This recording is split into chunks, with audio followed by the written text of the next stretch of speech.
Bonjour à tous et bienvenue dans cette nouvelle édition de votre JT3S. On fait le tour de l'actu de ces 3 derniers mois dans ce 21e numéro. Voici le sommaire.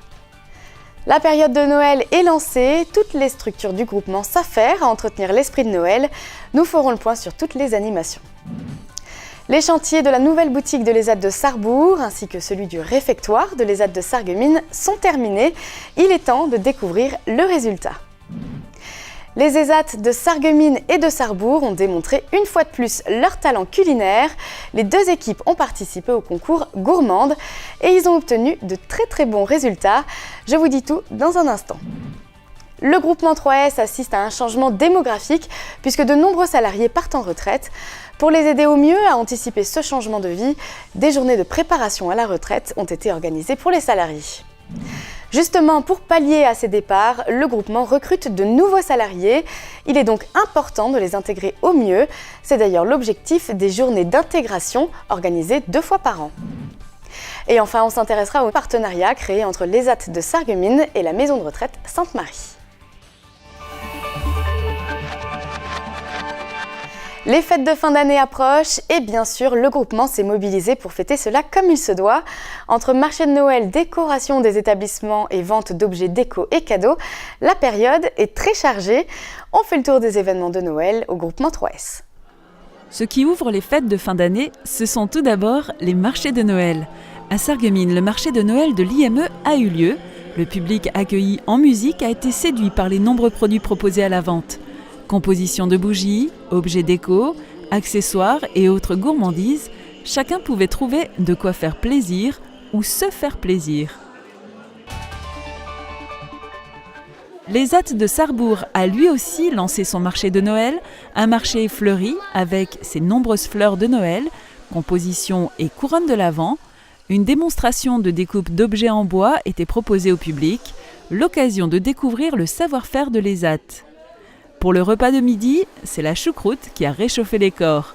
Et c'est les bras chargés que les visiteurs sont repartis. Les foyers d'hébergement aussi ont préparé Noël. Exemple au foyer Bernard Meyer de Sarrebourg, où chaque usager a confectionné des suspensions, personnages, couronnes de l'Avent et autres décorations murales. Il aura fallu plusieurs semaines pour donner une toute nouvelle ambiance, de Noël bien sûr, au foyer d'hébergement. Cette année, la boutique éphémère de l'ESAT est de retour à Sarreguemines. Devant le succès de l'an passé, c'est avec fierté que trône la nouvelle collection de produits sur les étagères. Bougies simples, en composition, petits sujets de Noël ou objets décoratifs, le choix est vaste dans cette boutique toujours aussi chaleureuse qui devrait plaire à un large public. On s'intéresse à une autre boutique à présent qui, elle, n'est pas éphémère. Il s'agit de la nouvelle boutique de vente de l'ESAT de Sarrebourg. Nous vous avions présenté dans notre dernier JT l'état des travaux. Comme vous pouvez le voir, le chantier est terminé et la boutique est désormais ouverte au public tous les jours du lundi au vendredi. Vous y retrouverez les produits confectionnés par les établissements du groupement, objets en bois, bougies ou encore stylos de fabrication artisanale. L'ESAT a choisi une décoration moderne et design qui met en valeur les produits confectionnés par les usagers et invite le public à découvrir leur savoir-faire. Les compositions et arrangements de produits sont réalisés dans le nouvel espace de préparation attenant à la boutique. Ces 3 mois de travaux ont également permis d'aménager une salle de pause, un coin jeu et de nouveaux sanitaires. Côté travaux, nous vous avions montré également des images d'un autre chantier, cette fois à Sarreguemines. Eh bien, il est aussi terminé. Les usagers peuvent désormais profiter d'un réfectoire tout neuf, plus pratique, plus lumineux et aussi équipé de plusieurs distributeurs de boissons. Ce nouvel espace remporte lui aussi tous les suffrages. Et côté cuisine, vous le savez, la préparation culinaire fait partie des savoir-faire des usagers du groupement. Mais l'ESAT de Sarrebourg et celui de Sarreguemines ont tenu à tester leurs compétences en participant à un concours culinaire nommé Gourmande. 16 établissements participants, un plat, un seul pour faire la différence. Il faut dire que la pression était à son maximum lors de ce concours. Mais nos candidats ont su faire la différence. Allez, on arrête le suspense et on vous donne les résultats. L'équipe lauréate de la 14e édition du trophée international maintenant, puisqu'on a 3 équipes qui nous viennent de international, donc de ce concours international L'assiette gourmande. C'est l'ESAT L'Éventail de Sarrebourg en Moselle avec Armando Pescrilli et Sébastien Potvin.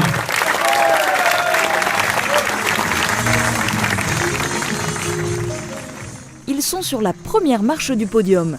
L'ESAT de Sarrebourg est premier du concours gourmande, tandis que l'ESAT de Sarreguemines arrive à la 4e place. L'aboutissement de plusieurs semaines d'entraînement en binôme. Après, c'est les heures de travail, il est venu me voir, on a travaillé ça le week-end, le soir jusqu'à 20h, pour le former pour qu'il soit à la perfection le jour J. Un véritable challenge à relever pour nos deux équipes, puisque ce concours comportait quelques spécificités.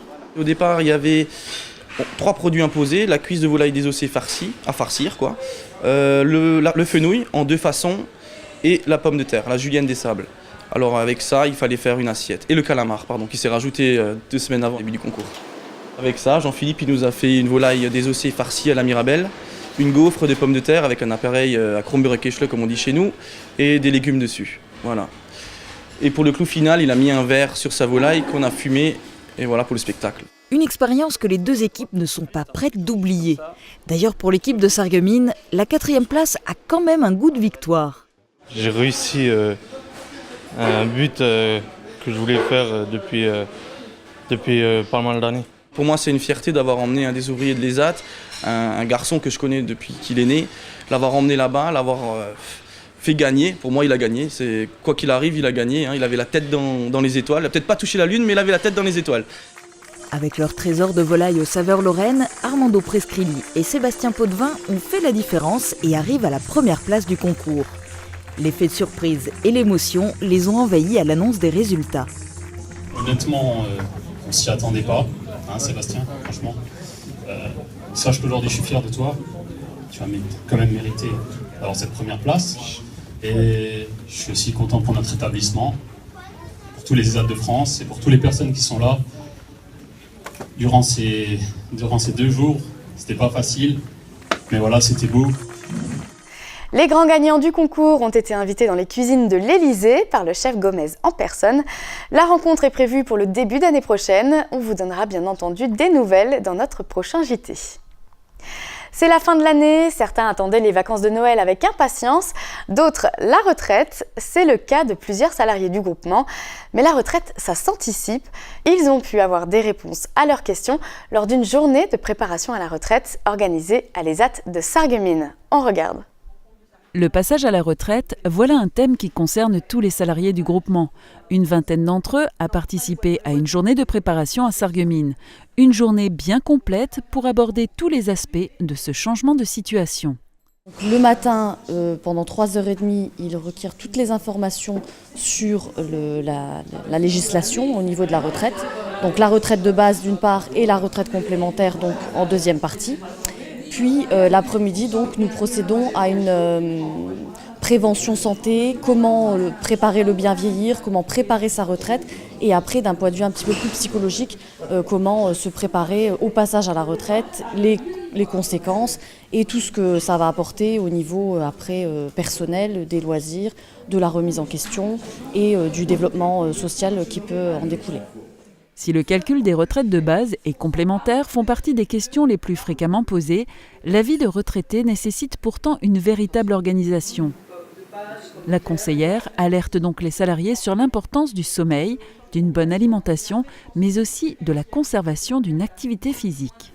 Faire le jardinage, promener le chien, aller faire ses courses à pied, aller faire son marché, faire le ménage aussi, ça peut être compté comme une activité. Voilà. Tout sport est bon du moment qu'il est bien intégré dans votre vie quotidienne. Une journée de préparation qui permet aux salariés d'obtenir des informations plus précises sur leur retraite et de mieux appréhender ce changement de vie professionnelle. Après, voilà, vous avez le droit d'en manger. Face au départ de ces salariés, il est impératif pour le groupement de recruter de nouveaux collaborateurs, mais surtout de bien les former. Et pour cela, des journées d'intégration ont été organisées. Présentation des structures du groupement, visionnage du JT3S et échange entre salariés. Voilà le programme de ces journées. On regarde les images de la dernière séance. Le groupement 3S assiste depuis peu à un grand nombre de départs en retraite de ses salariés. Un système de pyramide des âges inversé qui s'explique de manière très logique. Ce phénomène correspond effectivement au fait que les premiers établissements, notamment l'IME, a ouvert il y a une quarantaine d'années. Donc, ce qui fait que les personnels qui ont démarré au sein de ces établissements partent à la retraite aujourd'hui et donc on renouvelle tous ces personnels. Dans les années à venir, le nombre de départs en retraite sera équivalent aux 2/3 des effectifs.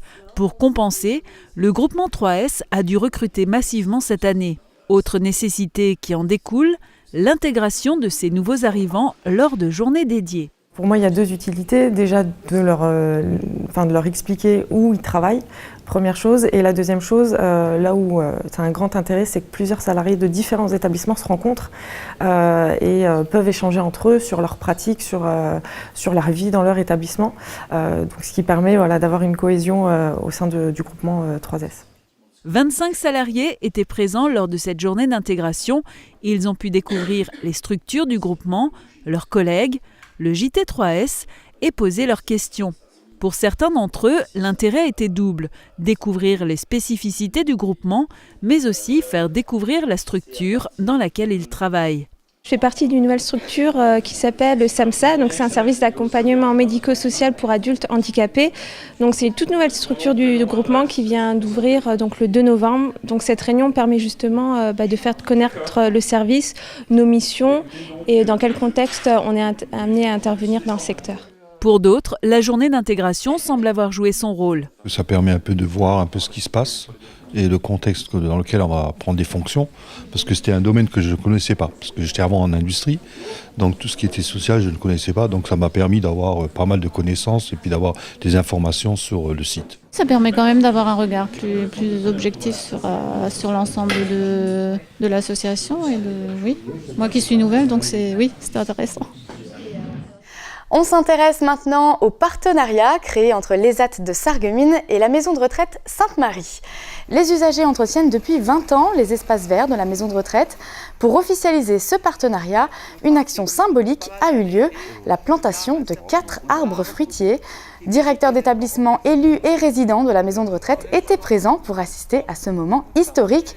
Jean-Charles Schmitt, moniteur des espaces verts, nous en donne les détails. C'est une variété de pommiers que l'association des arboriculteurs de Neuenkirch ont mis à disposition pour les résidents de la maison Sainte-Marie. Et en partenariat avec eux, donc on a ce privilège et ce bonheur de pouvoir travailler avec eux et de pouvoir planter ces arbres en tant que symbole, un arbre, une vie. Et je pense que ça perpétuera pendant des années. L'arbre il restera toujours et puis le temps passe et les gens passent. Et puis l'arbre il continuera de vivre, quoi. Pour nous, c'est mettre aussi en valeur le travail que les gens de chez nous ils font avec l'aide du moniteur. Donc nous, on est là pour les encadrer, pour leur apporter notre savoir et c'est à eux après de finaliser le travail. Voilà, c'est la fin de ce 21e numéro. On se retrouve en mars, toujours sur le site gc3s.fr.